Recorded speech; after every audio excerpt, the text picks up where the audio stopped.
Esto me pasó hace unos años. Fantasmas, brujas, nahuales, puro cuento, decía yo.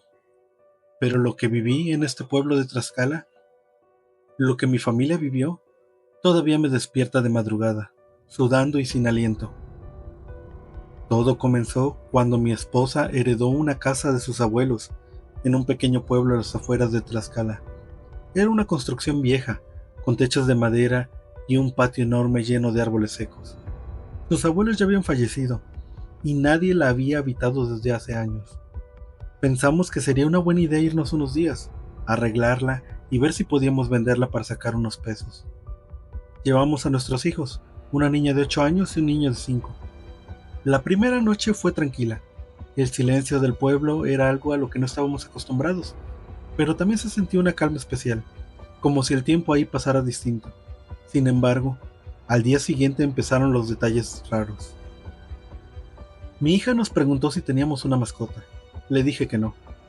Entonces nos dijo que en la noche había visto un perro grande parado en el corredor, que se le quedaba mirando sin moverse, con los ojos muy rojos. Pensamos que había sido un perro callejero. Yo recordaba haber cerrado bien todo el lugar. Revisamos los portones, pero no había forma de que un animal hubiera podido entrar. Esa noche yo mismo lo vi. Eran como las 3 de la mañana. Me despertó un sonido raro, como si algo rascara la pared desde fuera. Me asomé por la ventana y lo vi. No era un perro, era algo distinto. Tenía forma de animal, sí, pero su cuerpo era demasiado alargado, con las patas muy delgadas y el cuello torcido hacia un lado. Estaba parado en 2 patas, pero caminaba como si cada movimiento le doliera. Y sus ojos, igual como dijo mi hija, rojos como brasas. Me miró directamente y les juro por mi vida que esa cosa sonrió. Después de eso, las cosas se intensificaron. En el día todo parecía normal, pero en las noches se oían voces en el patio, voces de mujeres, susurrando cosas que no se entendían bien, a veces entre risas y llantos. Una vez encontré a mi hijo hablando solo en la cocina, y cuando le pregunté con quién hablaba, me dijo, con la señora, la que tiene muchos brazos, vive en el árbol grande del patio. Eso me dejó sin palabras y sin aliento. Una noche, mi esposa despertó gritando. Soñó, o por lo menos eso pensó, que una mujer entraba al cuarto y le sujetaba bruscamente del cuello. Pero esta no tenía cara, solo una boca enorme que no dejaba de repetir su nombre constantemente.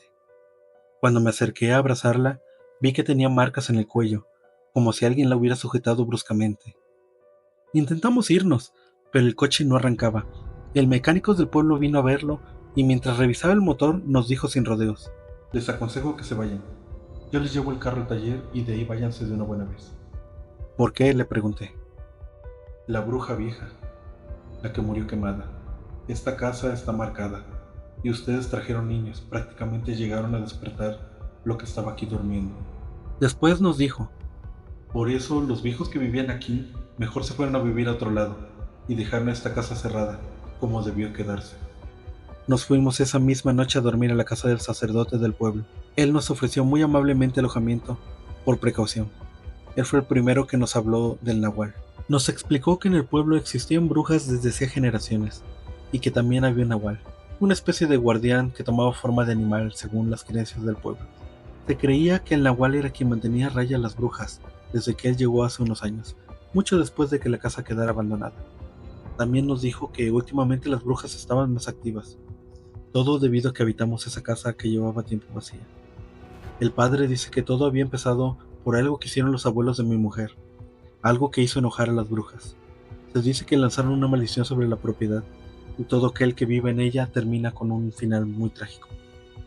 Al volver a la casa, intentamos recoger todo, pero encontramos todo revuelto, no como si alguien hubiera entrado, sino como si la misma casa se hubiera movido. Las paredes tenían símbolos hechos de barro seco. En ese momento pensamos en abandonar todo, dejar la casa y no mirar atrás. Pero esa noche, mientras recogíamos las últimas maletas, se escuchó un aullido lejano. No era de un perro, era más profundo, más humano. Luego vino el grito, un chillido como de mujer, como si alguien estuviera siendo quemada viva. Mi hija gritó desde el cuarto. Cuando corrimos, la encontramos abrazada de nuestro hijo. La lámpara que colgaba del techo estaba girando sola, y en la pared había una sombra que no era nuestra, una figura alargada con cuernos. Entonces se escuchó un golpe seco en el techo, y otro, y otro. Eran pasos muy pesados. Algo había caído encima de la casa. Corrí afuera con una linterna y lo vi. Una figura enorme, peluda, con la piel negra, pero con un aspecto feroz, como un animal listo para atacar. Era el mismo ser que había visto aquella noche, pero más grande, más definido. Se lanzó al patio donde estaba el viejo árbol, destruyó el árbol por completo, y lo que vi no tengo palabras para describirlo. Había 3 bolas de fuego, que poco a poco se volvieron mujeres. Estaban flotando en el aire con la boca abierta, como si quisieran gritar, aunque no emitían ningún sonido. El aire estaba denso, olía a carne quemada y sangre vieja. La criatura, el nahual, rugió con una voz que retumbó en las paredes. Las figuras de las mujeres se empezaron a desvanecer como humo. Después de eso, el ser nos miró y se fue. Solo eso, se fue sin más. A la mañana siguiente todo estaba en su lugar.